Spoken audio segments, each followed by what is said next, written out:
Okay, here we go.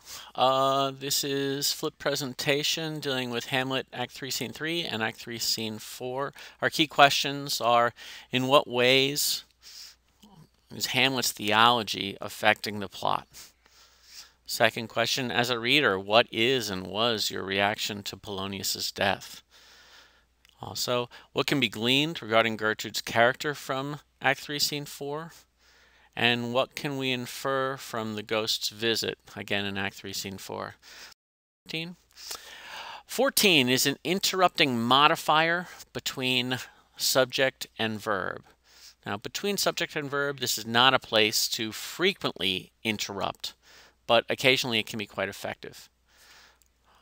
Subject, comma, modifier verb, or subject dash modifier then verb, or a subject parentheses with a modifier that whispers and then the verb. For example, a small drop of ink falling like. Pattern 15 is a full sentence, a statement or a question or exclamation, but a full sentence as interrupting modifier. Here we have the subject, full sentence, then the verb. For example, Juliet's famous question. Early in the balcony scene, she asks, "Wherefore art thou, Romeo?" is often misunderstood. She meant not where, but why. Another example, Narcissus ignored Echo so completely. How could he? She was such a love. One last example. One of Thoreau's most famous analogies. If a man does not keep pace with his companions, perhaps it is because he hears a different drummer. Let him step to the music he hears, however measured or far away. Echoes Shakespeare's advice in Hamlet and voiced by the devious Polonius that we should be true. All right, discussion questions for Act 3, Scene 4. You don't need to write these down. These are just thoughts, and I will expound on them. Explain with specific detail what we learned from and about Claudius in Act 3, Scene 3, especially in lines 40 to 76 and 102 to 103, because Claudius is a performer. Every other scene we've seen him in, he is performing. He knows his audience and he knows his effect. In this case, well, we get a specific confession. That's also an allusion to the first murder when Cain murdered Abel, brother on brother. We also learn about Claudius that he has conflicted feelings. He has tremendous guilt, but an unwillingness to repent, as we see in line 44. My stronger guilt defeats my strong intent.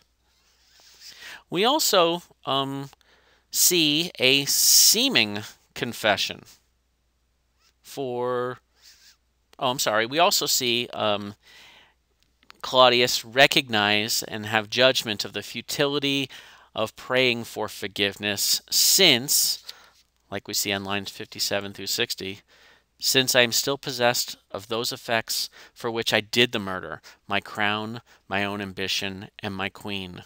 May one be pardoned and retain the offense? He asks rhetorically. We also see a seeming confession. For kneeling in a confessional could be, quote, actions that a man might play. And they do, in fact, fool Hamlet. Lines 102 through 103 do prove unequivocally that he has not been able to authentically pray for forgiveness. Second question, discuss Hamlet's thought process in 3:77 through 101. Hamlet comes upon Claudius not on guard.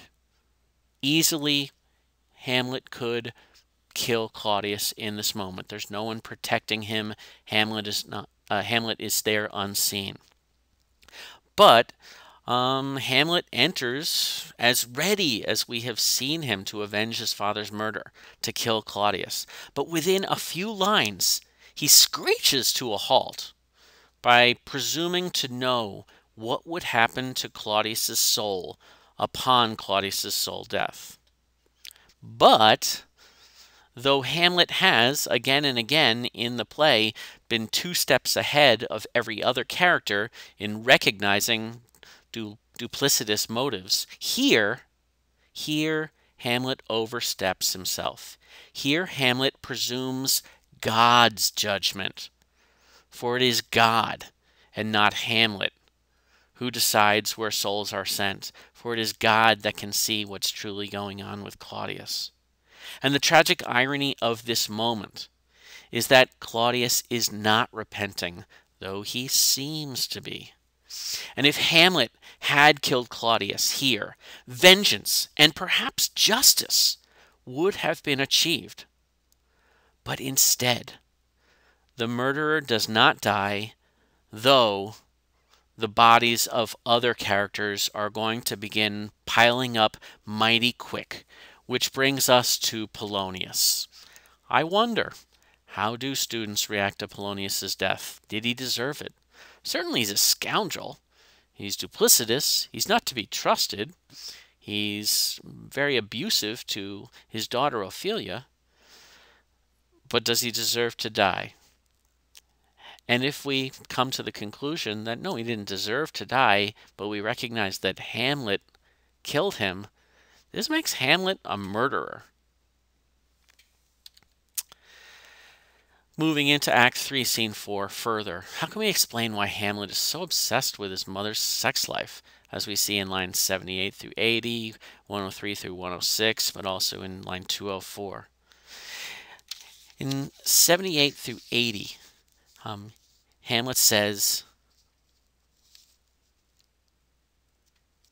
skipping the page, talking to his mother, Gertrude, about her relationship with Claudius, he says, quote, "You cannot call it love, for at your age the heyday in the blood is tame, it's humble, and waits upon the judgment."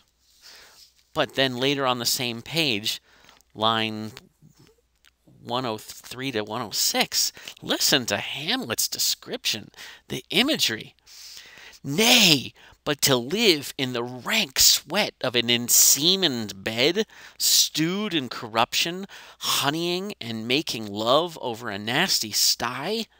Why would any child ever imagine their parent in such a situation?" It's hard to explain it except to say that there's some unresolved conflict with Hamlet and his mother, Gertrude.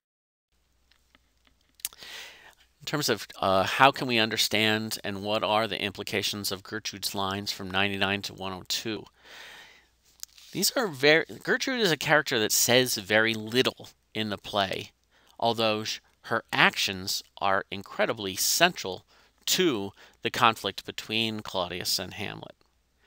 99, she says, "O Hamlet, speak no more. Thou turn'st my eyes into my very soul, and there I see such black and grained spots as will not leave their tinct." Now these black and grained spots are clearly the guilt that she has on her soul, that she cannot dismiss, and that cannot be washed away. Now maybe marrying too soon might be bad form. Maybe it is kind of inappropriate and not proper manners. But marrying too soon doesn't seem to me to be the kind of thing that would leave black and grained spots as will not leave their taint. It's suggesting that perhaps there is more to Gertrude's role in this whole play's violence. What can we explain? What can we explain? That's not the right word. How? I meant to say, what can we explain why Gertrude doesn't or can't see the ghost? How can we explain is what I meant. Well, perhaps, as said before, her own guilty conscience is blocking her from seeing the ghost. Perhaps the ghost has the ability to reveal himself to some and not to others. Perhaps the ghost is not there, and it's at this moment that the ghost is summoned up through Hamlet's delusional mind. There's no clear answers to this question, only implications. At the end of the scene, is Gertrude Hamlet's ally? Well, she promises, succinctly, to keep what Hamlet has said a secret. Is there a turning in Gertrude? Are her allegiances shifting back to her son? And lastly, how, if at all, has Hamlet's character or personality changed since the beginning of the play? How, if at all, has your attitude towards Hamlet changed since the beginning of the play? I presume that on some levels, each of you first came to Hamlet in recognizing him as the protagonist and also a wronged protagonist. And so some sympathy, some relatability, some sympathy must have emerged to some extent. But now, after killing Polonius, Hamlet is no longer just the wronged victim. He's no longer just the avenger. He's a murderer, even if Polonius was, a bad dude. And he's murdered his lover's father, Ophelia's father. He's no longer the avenger. Now perhaps he's becoming a nemesis. With that, I think we end tonight's flipped presentation. I will see you tomorrow. Don't forget the sentence patterns, and